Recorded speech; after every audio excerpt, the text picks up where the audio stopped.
Hello, and welcome to Sinister, where we tell you 3 dark and interesting stories a week. If you want to know more about the format of the show, you can check out the video trailer on this channel's homepage. If you like the show, make sure to hit subscribe and turn on notifications so you always know when a new episode airs. You can also leave a comment with your thoughts on the show or a suggested topic. Thanks again, and enjoy the show. There are so many amazing things to see on the planet we live on. From naturally forming mountain peaks to man-made monuments. Whatever you have an interest in can be found somewhere around the globe. For some, it's what's in the ocean that makes them excited about traveling, and one of the Earth's hotspots for underwater adventure is the Great Barrier Reef. The extensive amount of creatures that float in an entire world opposite ours brings people from all over to dive in and check it out. Sometimes, though, you become a permanent part of that world.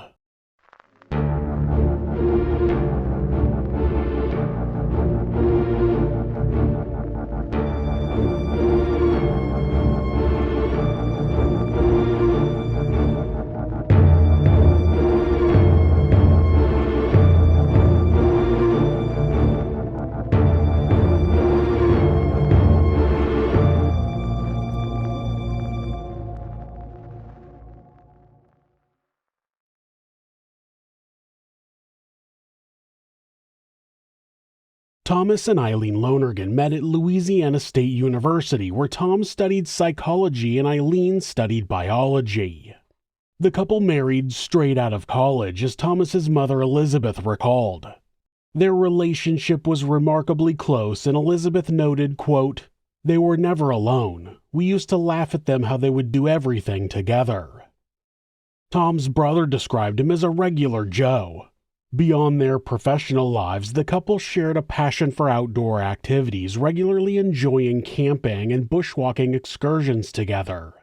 They wanted to make a positive impact on the world, so they spent 2 years working with the Peace Corps in Tuvalu.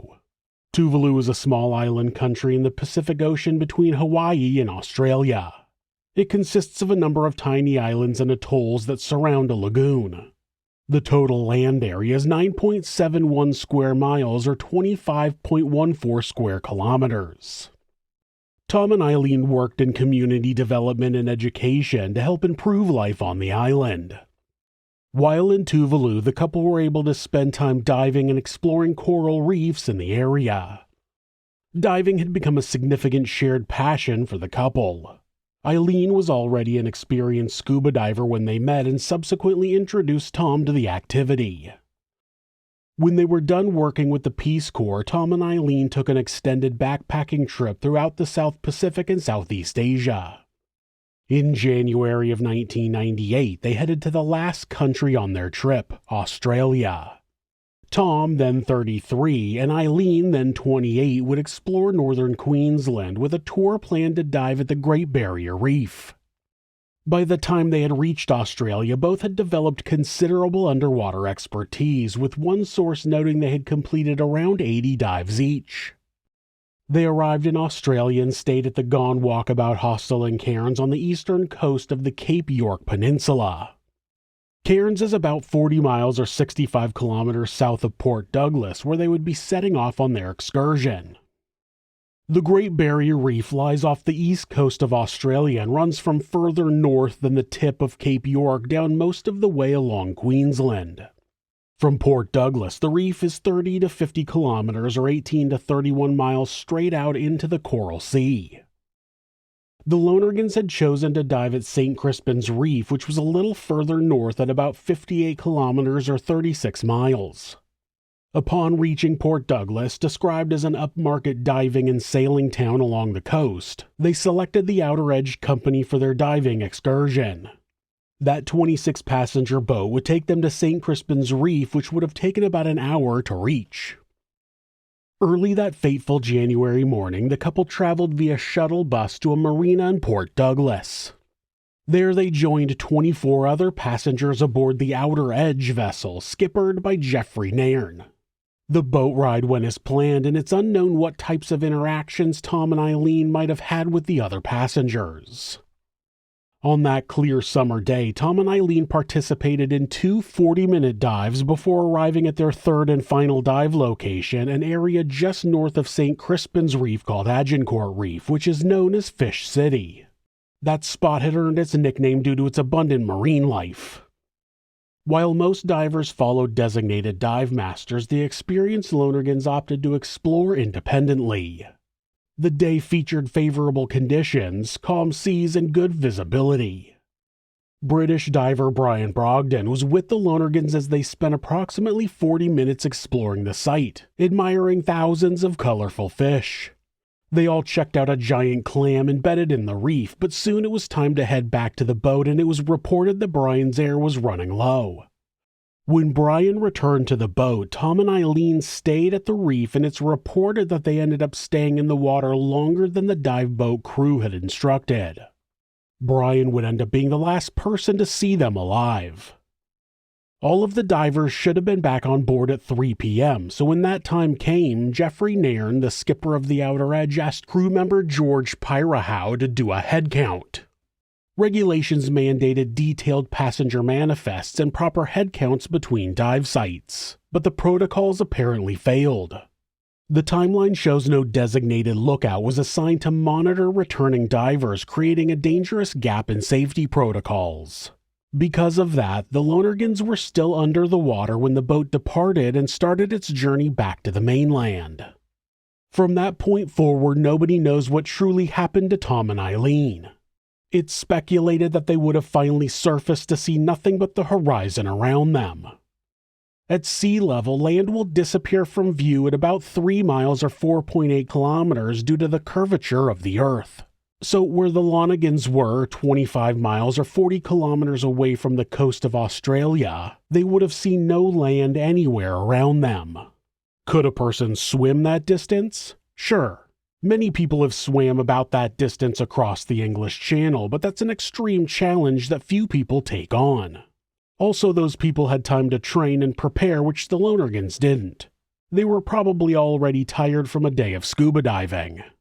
And probably most importantly, they didn't know which direction to swim. You can't imagine how disorienting it is with 0 directional markers. The sun is in the sky, but they had been swimming around in the ocean for 40 minutes. Once they surfaced, they wouldn't have any clue which direction Australia was. Even when people swim the English Channel, you can see how they don't swim in a straight line. They swim back and forth and need to be given corrections because once they're in the middle of the water, they have no way to know which way to go. Currents are pushing them one way or another. So even if Tom and Eileen were lucky enough to pick the correct direction, it's unlikely they would have been able to make it back to land on their own. It's actually advised that you don't try to swim unless you know exactly where to go and know you can make it. Otherwise, you're just wasting energy and moving away from where people will be searching for you. That meant that Tom and Eileen were stuck in the middle of the Coral Sea with little hope of surviving. This was not the first or the last time a boat left people in the water while on tour to snorkel or scuba dive. The internet is filled with people telling their own stories of being accidentally left behind in the water before being rescued, but the most recent account also happened in Australia. Brothers Ryan and Kensington Chaudhry were locals in Perth, Australia when they booked a ride on a boat owned by Perth Diving Academy. On March 2, 2025, the boat took them about 4 kilometers or 2.5 miles off the coast so the brothers and the 13 other divers on board could explore the Marmion Marine Park. It was supposed to be a 40-minute dive, but about 35 minutes after they had entered the water, they could hear the boat's engines start. By the time they made it to the surface, they could see the vessel traveling away from them, but it was too far to get their attention. Since even their distance would have been a long swim, they shed any unnecessary gear, inflated their life jackets, and activated their ankle-worn shark repellent systems. The other problem with trying to swim back to shore, even if it's possible, unless you're a trained long-distance swimmer, you will get tired and your risk of drowning increases. So the brothers waited in place, hoping the boat would return. About 40 to 60 minutes later, the Rottnest Island ferry headed straight toward them. The brothers waved frantically, and the ferry stopped and they were able to get Kensington onto the vessel, But Ryan was having trouble due to the wash that the ferry's engines were making. It turns out that the Perth Diving Academy did realize their mistake and did return. They were able to get Ryan out of the water, but then they made a suggestion that seemed extremely self-serving. A crew member suggested that the ferry crew put Kensington back in the water so they could pick him up and bring the brothers both back to shore. You probably won't be surprised to hear that Kensington declined to carry out that plan. Ryan said that once he was back on the PDA boat, a crew member begged him not to sue. It's like they wanted to be able to say, "See, we went back and rescued them both. No harm, no foul."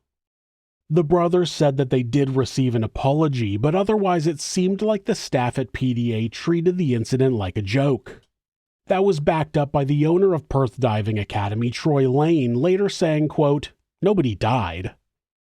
The Chaudhry brothers have hired a lawyer and are in the process of exploring their options, while the Australian Maritime Safety Authorities conduct an investigation. All of the stories I have found of people who have been left at sea are only being told because those people were rescued. Either the boat that left them returned or a different boat was nearby. That makes it impossible to know how many people it's happened to who didn't survive. There are probably a number of missing person reports all over the world where the victim was accidentally left out in the open water and never rescued.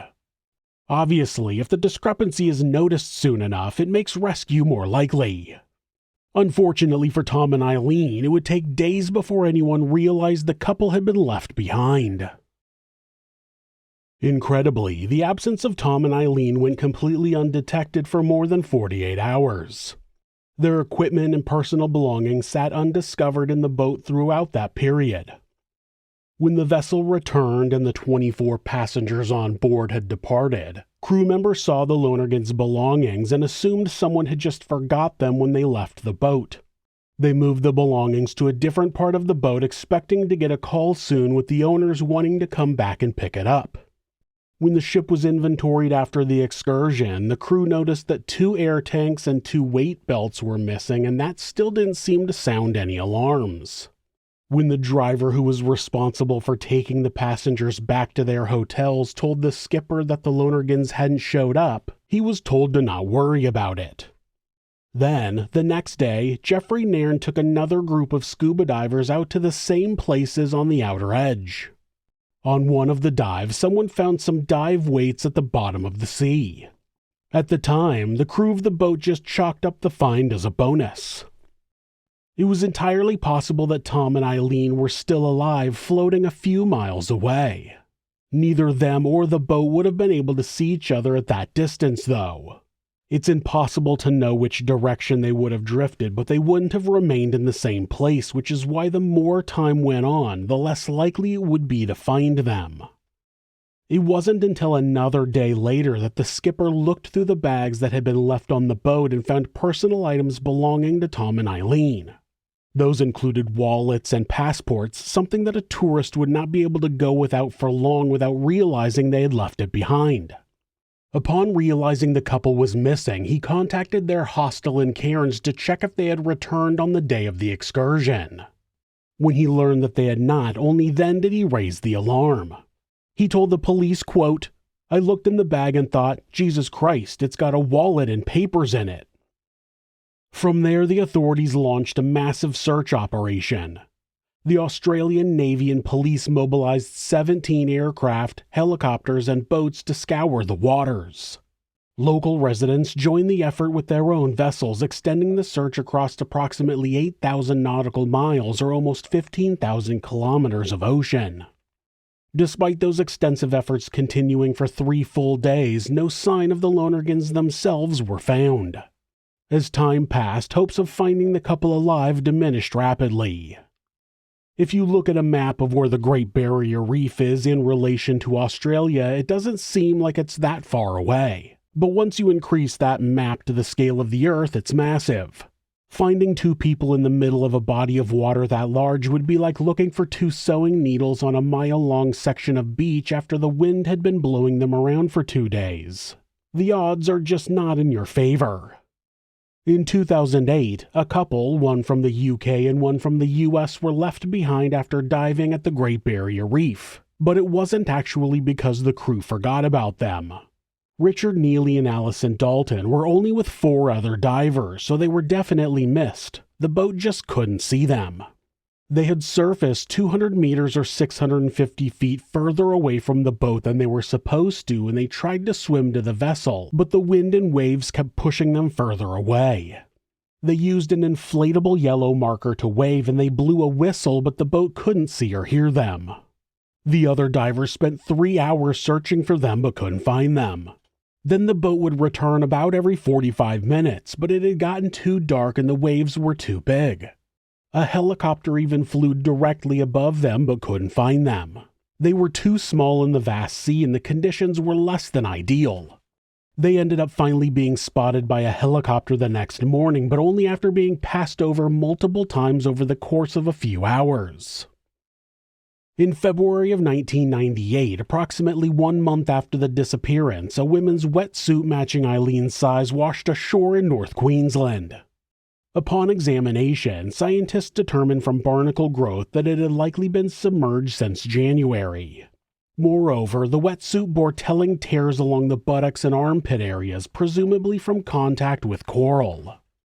Additional evidence emerged in June of 1998 when more of the couple's equipment washed up on a Port Douglas beach about 75 miles or 120 kilometers from where they were last seen.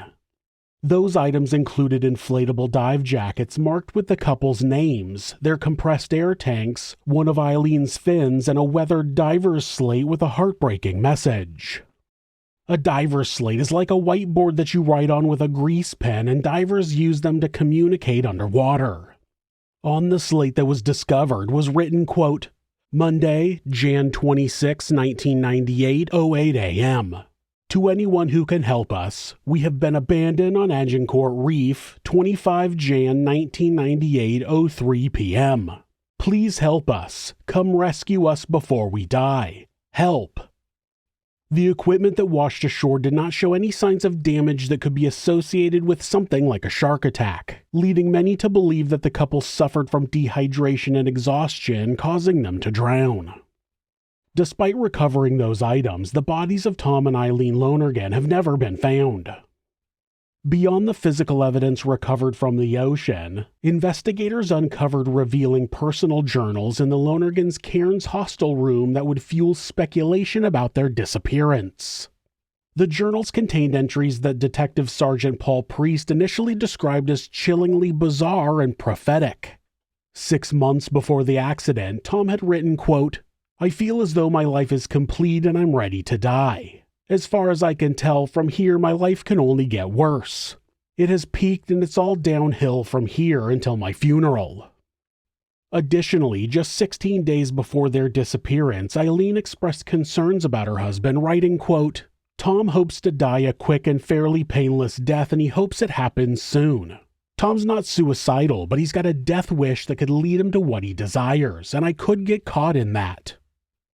Those entries were used mostly by the Outer Edge's owner, Tom Coleraine, to create a narrative that Tom had intentionally stayed in the water as a means of committing murder-suicide, something that has never been supported by any evidence. There were also rumors that they actually faked their own deaths, which were followed by reported sightings across Australia. Eileen's father, John Haynes, firmly rejected those theories, stating diary entries were taken out of context. Haynes noted other writings expressed excitement about visiting the reef and returning to America. Coroner Noel Noonan officially dismissed both suicide and fake disappearance theories. Along with that, Detective Priest concluded his investigation found, quote, not one iota of evidence supporting planned death or disappearance. The couple's bank accounts remained untouched, along with unclaimed insurance policies, facts that undermined the hoax theory. Following the disappearance investigation, the coroner formally charged Jeffrey Nairn with unlawful killing. In court, Noonan declared that a skipper, quote, should be vigilant for the safety of passengers and ensure safety measures are carried out. A series of critical oversights occurred after the final dive. Accounts of what happened vary significantly among crew members. The skipper claimed he delegated responsibility for diver safety to his experienced crew members George Pyrahow and Kathy Traverso. Pyrahow later testified that he had informed Nairn he could only find 24 of the 26 passengers during the head count. He stated Nairn instructed him to add 2 swimmers who were in the water at the time to complete the count. Nairn strongly denied that conversation ever took place, insisting he would have ordered a recount if any discrepancy had been reported. There was also the claim that the head count was off because 2 passengers dove back into the water to take some pictures while the head count was being done.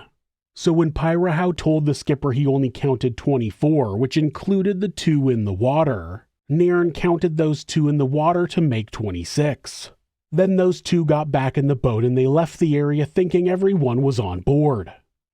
Most troublingly, none of the 3 crew members could recall who was responsible for maintaining the diver's logbook or who had performed head counts after the first 2 dives. Yet all testified it was standard practice to assume a head count had been completed if the boat's engines were started. The coroner said, quote, "When you combine the number of mistakes and the severity of the mistakes, I am satisfied a reasonable jury would find Mr. Nairn guilty of manslaughter on criminal evidence." Despite facing potential life imprisonment, Nairn was ultimately acquitted of criminal negligence in 1999. His defense argued that staff had assured him proper head counts were completed. Nairn claimed he had delegated the task, whereas other crew members provided contradictory statements. The defense also suggested the possibility that the Lonergans might have staged their disappearance. One of the hardest parts about any trial involving a death is trying to do it without a body. Without being able to prove a death actually occurred, it's difficult to convince a jury that the defendant is responsible for that death. Even with Nairn's acquittal, the court determined the company's operations were deeply flawed. Testimony revealed chaotic safety procedures on board the Outer Edge. Workplace inspections concluded there was sufficient evidence showing, quote, "The company had a history of leaving dive sites without conducting proper head counts." After pleading guilty to negligence charges, Outer Edge was fined and subsequently went out of business. In response to those failures, Queensland's government implemented comprehensive regulatory reforms. New requirements mandate that captains and dive masters independently confirm passenger head counts. Additional measures include enhanced tracking systems and mandatory regular head counts. Those stricter protocols fundamentally changed operational procedures throughout Australia's diving industry, though they didn't completely solve the problem as described in the incident that happened in Perth earlier this year. And of course, many other hotspots for scuba diving don't have any regulations in place to ensure the safety of passengers on these types of excursions. In 2003, the story of the Lonergans inspired a film called Open Water.